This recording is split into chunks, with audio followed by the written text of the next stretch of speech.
Hello everyone, this is Bushra Khan. Welcome to Sama Podcast. Today we have Mr. Javed Farooqi, senior journalist from Sama TV with us. आपको बताते चलें कि आज मरीम नवाज शरीफ साहिबा ने speech की है, लेकिन मैं जानना चाहूँगी कि स्पीच में उनका असल एजेंडा क्या था, वो किसको कौन सा मैसेज पहुँचाना चाह रही थी, किसके साथ एड्रेस थी, क्योंकि उन्होंने हाल ही में सुप्रीम कोर्ट की तरफ से आने वाले फैसले की बहुत तनकीद की है। जब हम बात करते हैं पीटीआई को प्लेट में पेश की गई हैं स्पेशल रिजर्व सीट्स, बहुत तनकीद की है। और तो और कौन सी एक और हुकूमत के हवाले से उन्होंने तनकीद की है, ये भी जानते हैं। कौन कौन सी बातें की है ये भी। अस्सलाम वालेकुम। वालेकुम सलाम। कैसे हैं सर आप? जी मैं ठीक हूँ, बिल्कुल।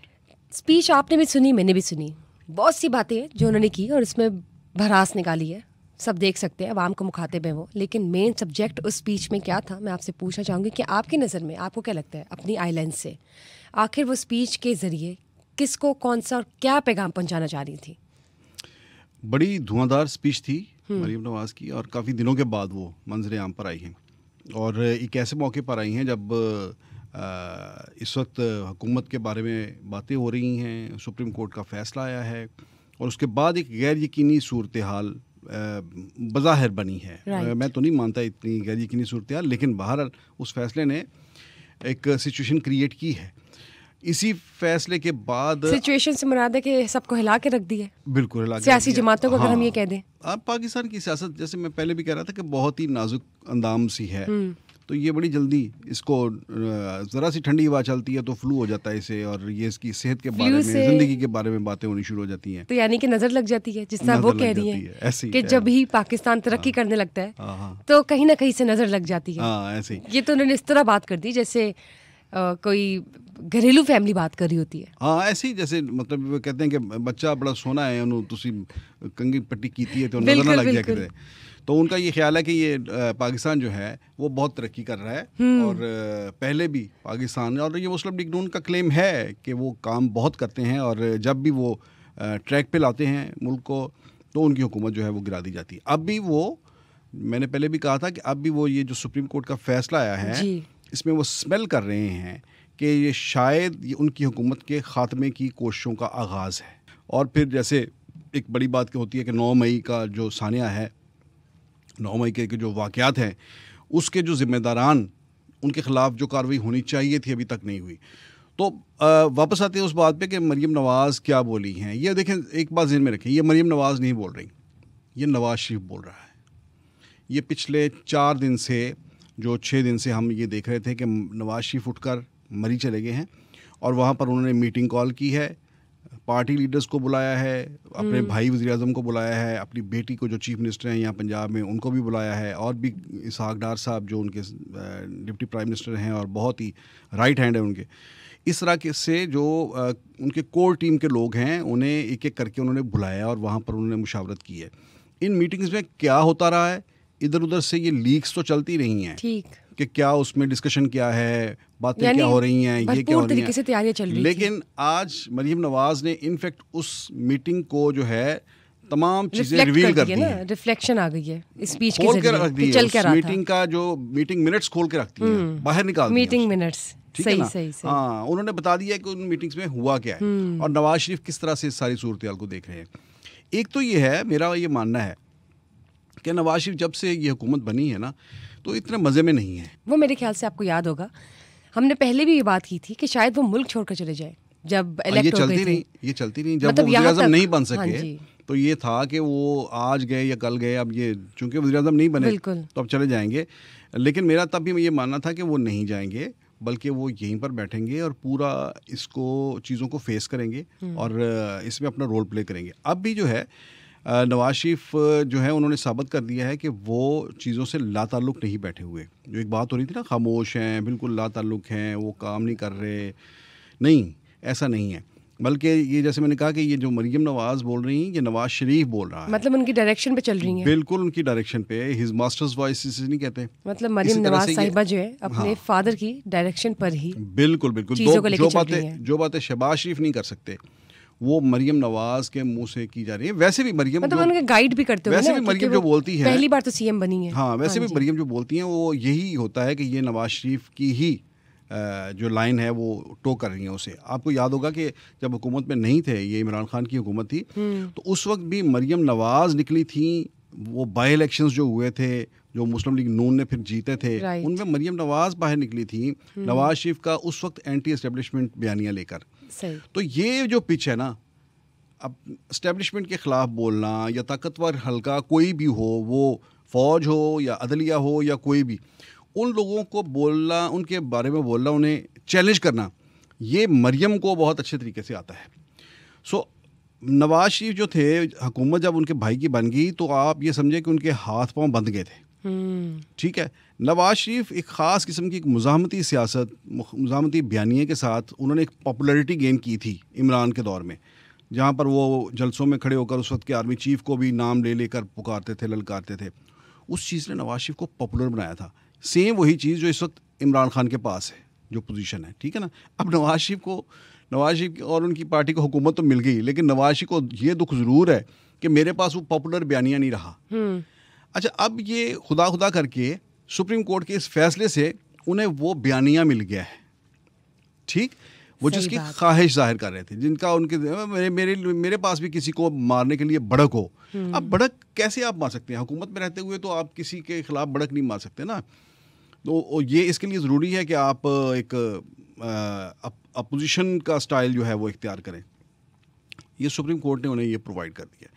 अब मरियम नवाज़ ने जो बातें की हैं ये बहुत ही ज़बरदस्त हैं, खौफनाक हैं, और ये आने वाले दिनों का जो है वो पता दे रही हैं कि कितनी तेज़ी आने वाली है सियासत में। एक सवाल मेरा आपसे है, कुछ अफराद का टोला, उन्होंने ये कुछ सख्त अल्फाज इस्तेमाल किए हैं, मैं जानना चाहूँगी कि किसके लिए किए हैं? कि कुछ अफराद का टोला जो है वो डिसीजन मेकिंग करता है, या तो उस डिसीजन से मुल्क यहाँ चला जाता है या तो उस डिसीजन से मुल्क यहाँ चला जाता है। तो मुझे बताइए वो किन को मुखातिब होकर के बात करी है? सीधी सी बात है, वो सुप्रीम कोर्ट के जजेस जो हैं, जिन्होंने ये स्पेशल सीट्स का फैसला दिया है, ये उनको सुना रही हैं, सुप्रीम कोर्ट के जजेस को। यानी कि वो इस फैसले से बिल्कुल ही खुश नहीं, क्योंकि बहुत तनकीद की उन्होंने स्पेशल रिजर्व सीट्स के फैसले को। देखें ना, उस फैसले से हुआ क्या है? उस फैसले से सिर्फ ऐसा नहीं है कि नेशनल असेंबली के अंदर 23 सीटें जो है वो पीटीआई को मिल रही हैं, बल्कि हुआ ये है कि उस फैसले से बहुत सी ऐसी चीज़ें, अब तो ये खुलकर बहस हो रही है और कानूनी आईनी माहिरीन भी ये कह रहे हैं, सर पकड़ कर बैठे हुए, ये कैसा फैसला है कि जिसके अंदर आपने जो पिटिशनर नहीं था उसको वो कुछ दे दिया जो उसने मांगा भी नहीं था। मतलब उसको प्लेट में रख के वो सब कुछ दे दिया जो पीटीआई ने एक्सपेक्ट ही नहीं किया था। देखिए, पीटीआई की पार्लिमानी पार्टी मरियम तो ये कह रही है ना, बनवा दी। अब इस पर जो मुस्लिम लीग नून जो है वो तिलमिलाएगी नहीं तो और क्या करेगी? मरियम साहिबा तो ये कहती है ना कि प्लेट में रखकर सब कुछ दे दिया पीटीआई को, स्पेशली जब हम बात करते हैं स्पेशल रिजर्व सीट्स की, जबकि वो पार्लियामेंट में जमात ही नहीं है, वो उन्हें कंसीडर ही नहीं करती कि वो कोई जमात है पीटीआई। जी हाँ, इस हवाले से आप क्या कहेंगे? उनकी नज़र में स्पेशल रिजर्व सीट्स तो बाद में आती है, वो पहले मान ही नहीं रही पीटीआई को जमात, वो तो कहती है पार्लियामेंट का हिस्सा ही नहीं है। वो पार्लियामेंट का हिस्सा नहीं है ना। पीटीआई ने एज पार्टी इलेक्शन में पार्टिसिपेट तो नहीं किया, उनके कैंडिडेट्स ने इंडिपेंडेंटली इलेक्शन लड़ा। उनका जो नोटिफिकेशन हुए, जो इलेक्शन कमीशन की तरफ से उनकी जीत के जो नोटिफिकेशन हुए, वो भी एज इंडिपेंडेंट हुए। फिर उन्होंने अपनी उसी इंडिपेंडेंट हैसियत को तस्लीम करते हुए सुन्नी इत्तेहाद कौंसिल में शिरकत की। लेकिन उनको भी अब ऑफर आ चुकी है ना कि आप अपनी पीटीआई ज्वाइन कर सकते हैं। ऑफर नहीं, अब सुप्रीम कोर्ट ने तो इससे बढ़कर सर्विसेज दे दी हैं कि उन्हें, जिन्होंने खुद ही इंडिपेंडेंट तस्लीम करते हुए सुन्नी इत्तेहाद कौंसिल में गए थे, उनको वहाँ से निकाल कर वापस पीटीआई में डाल दिया, उन्हें घोंसले में बिठा रही हैं। तो इस पर वो बोली हैं। देखें, मुस्लिम लीग नून का, अब आपको थोड़ा सा, आप मुझे कहती होती हैं कि आप जो है वो हिस्ट्री की बात साथ ले लेते हैं। नहीं, बताएं। बड़ा अच्छा रहता है, आपको थोड़ा सा माजी के झरोकों में ले जाए ना। तो जो कहते हैं ना कि तारीख अपने आप को दोहराती है, ये इनफैक्ट हमेशा जो है वो तारीखी वाक़या जो होते हैं, तारीख जो होती है वही रिपीट हो रही होती है। History repeat. आप देखें तो इसी तरह की चीज़ें आपको माजी में मिल जाएंगी। ऐसे लगेगा आप शायद 60s में फिर रहे हैं या 50s में हैं, वही चीज़ें चल रही हैं। आप वो हिस्ट्री खोल कर पढ़ें तो वहीं आपको चीज़ें मिल जाएंगी। इससे पहले भी मुस्लिम लीग नून का जुडिशरी के साथ जो है वो फड्डा शड्डा चलता रहा है। सिर्फ फ़ौज के साथ नहीं चलता, ये जुडिशरी के साथ भी इनका फड्डा चलता है। ये एक बड़ी लड़ाई, मशहूर लड़ाई थी, इनकी चीफ जस्टिस थे पाकिस्तान के सज्जाद अली शाह, उनके साथ हुई थी मियां नवाज शरीफ की। मियां नवाज शरीफ की 96 की जो गवर्नमेंट थी, ठीक है, उसमें इनकी उनके साथ जो थी वो लड़ाई हुई थी। तो 97 में इन्होंने चीफ जस्टिस ही पकड़ के उड़ा दिया था। उनके खिलाफ ऐसा एक प्लान किया था कि उन्हें जो है चीफ जस्टिसशिप से हटा दिया था। और उस प्लान में उस वक्त आज देखें जो इस वक्त हुकूमत के जो स्पोक्स पर्सन हैं कौन है, अताउल्लाह तारड़ हैं। अता तारड़ के जो दादा थे जस्टिस रफ़ीक तारड़, जो बाद में मुस्लिम लीग नून ने जिन्हें सदर पाकिस्तान भी बनाया। जस्टिस रफ़ीक रिटायर्ड रफ़ीक तारड़ उस वक्त रिटायर्ड थे। ये मुस्लिम लीग नून के कानूनी अमूर के हवाले से बड़े मुशीर रहे वो। तो उन्होंने एक पूरा एक प्लान बनाकर दिया था जिसके तहत फिर सज्जाद अली शाह जो चीफ जस्टिस ऑफ पाकिस्तान थे उस वक्त के, उन्होंने मुस्लिम लीग नून की नवाज शरीफ की उस वक्त की हुकूमत को बड़ा टफ टाइम दिया था। नून लीग की हुकूमत बनाना चाह रही थी स्पेशल कोर्ट्स। उन्होंने उन स्पेशल कोर्ट्स की जो फॉर्मेशन थी उसकी मुखालफत की थी। उन्होंने कहा था कि स्पेशल कोर्ट्स नहीं बननी चाहिए। अदलिया के वो सरबराह थे, उन्होंने इसकी मुखालफत की। अब नवाज शरीफ जो थे वो भी अपने स्टाइल के हुक्मरान रहे हैं हमेशा। वो कहते हैं जो फैसला कर लिया है अब इसके आगे कोई रुकावट, कोई चूंचरा बर्दाश्त नहीं होगी। तो नवाज शरीफ साहब ने उस वक्त सुप्रीम कोर्ट की जो कोयटा रजिस्ट्री थी वहाँ पर बेंच लगाकर, जस्टिस इरशाद हसन खान थे उनकी सरबराही में एक बेंच लगाया और उसमें एक रेफरेंस गया जिसमें ये वहाँ उपरे की गई कि ये जो चीफ जस्टिस हैं सज्जाद अली शाह, इनकी तकर्री ही गैर आईनी है। यानी उन्होंने उनकी सिरे से तकर्री को ही चैलेंज कर दिया और उस बेंच ने उनकी तकर्री जो थी वो गैर आईनी करार दे दी और उन्हें काम करने से रोक दिया। इस तरह से उन्होंने ये आपने बताई है सुप्रीम कोर्ट के सरबराह को नवाज शरीफ ने हटा दिया था। तो ये आपने मुझे ये जो अभी रेफरेंस दिया है हिस्ट्री का जो ऑलरेडी हो चुकी है। हाँ। और अब हम दोबारा स्पीच पर आ जाते हैं। तनकीद चल रही है फैसले के हवाले से। हाँ।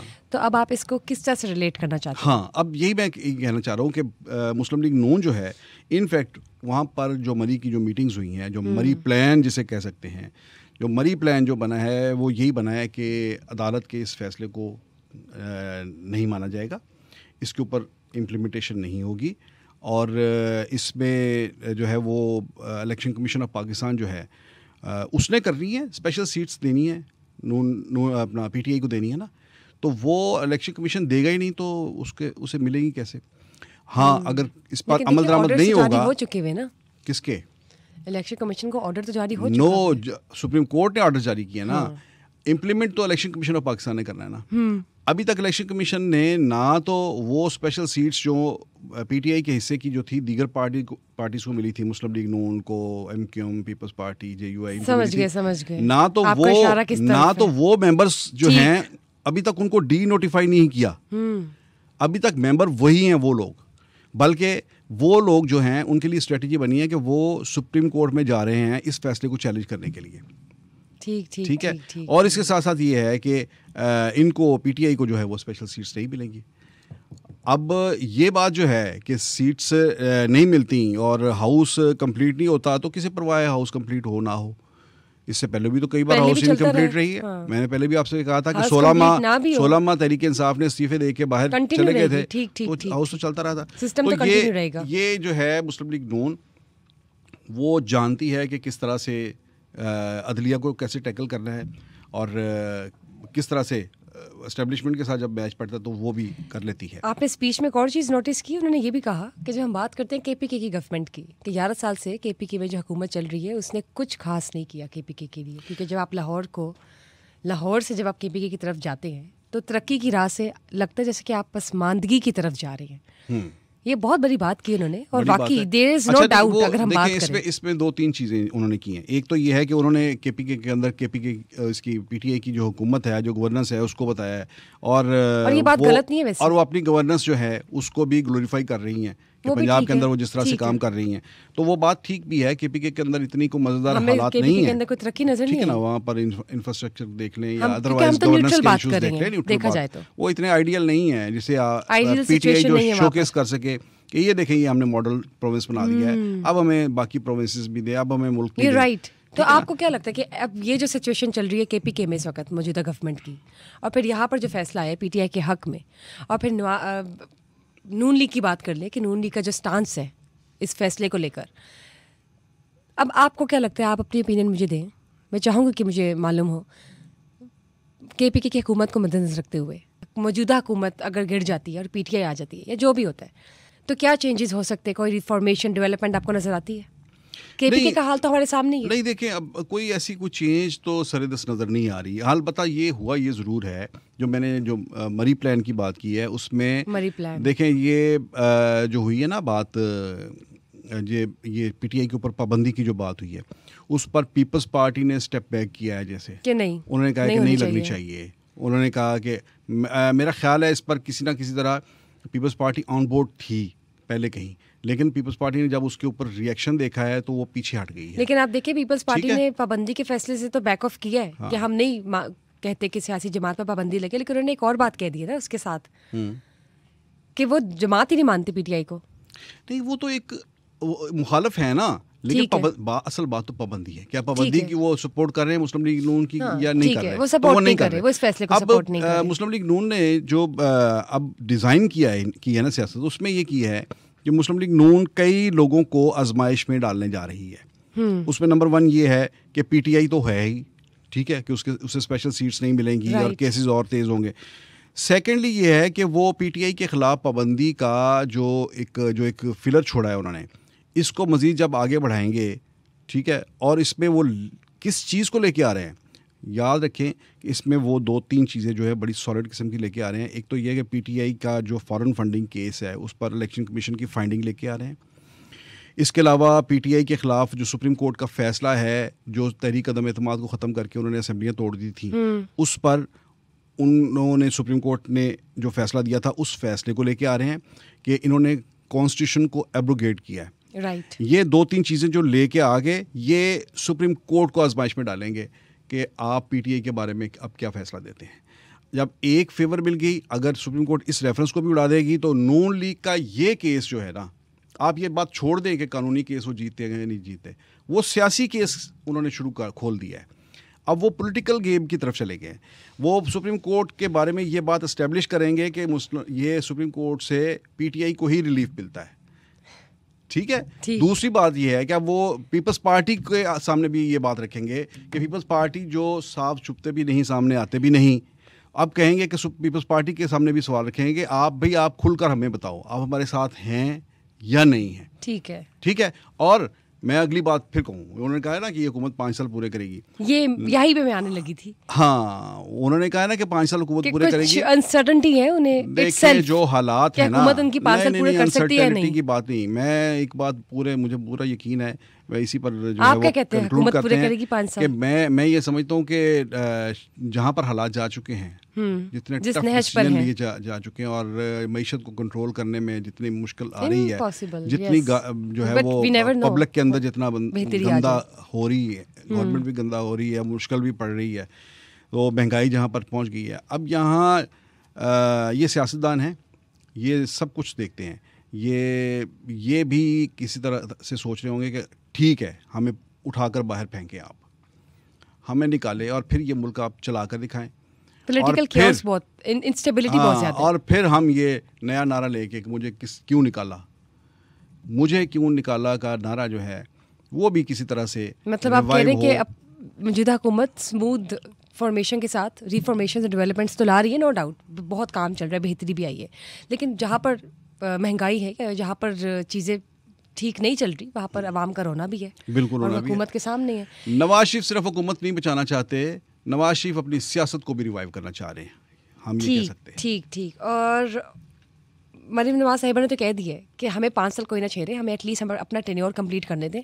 ओहदों पे तो हम सदा नहीं बैठे, लेकिन जब तक है तब तक हमारी कोशिश है कि हम मुल्क में बेहतरी लाएं, और बकौल उनके मुल्क में तरक्की चल रही है और तरक्की की राह पर मुल्क चल रहा है, तो ऐसे में मुल्क को नज़र ना लगाएं। लेकिन लेट्स सी कि ये जो मौजूदा हुकूमत है वो 5 साल पूरे करती है या नहीं, टेन्योर कंप्लीट करती है या नहीं। और बात सिर्फ टेन्योर और 5 साल कंप्लीट करने की है ही नहीं, बात तो है कि पाकिस्तान की बेहतरी के लिए जो भी मौजूदा हुकूमत है वो रिफॉर्मेशंस, डेवलपमेंट्स लेकर आए, ताकि पाकिस्तान को इन दी एंड फ़ायदा हो। बहुत बहुत शुक्रिया सर आपका। लेट्स सी आगे क्या अपडेट्स होती है, आप लोग के साथ शेयर करेंगे, लेकिन इसके लिए देखते रहिए Samaa podcast. Till then, bye bye.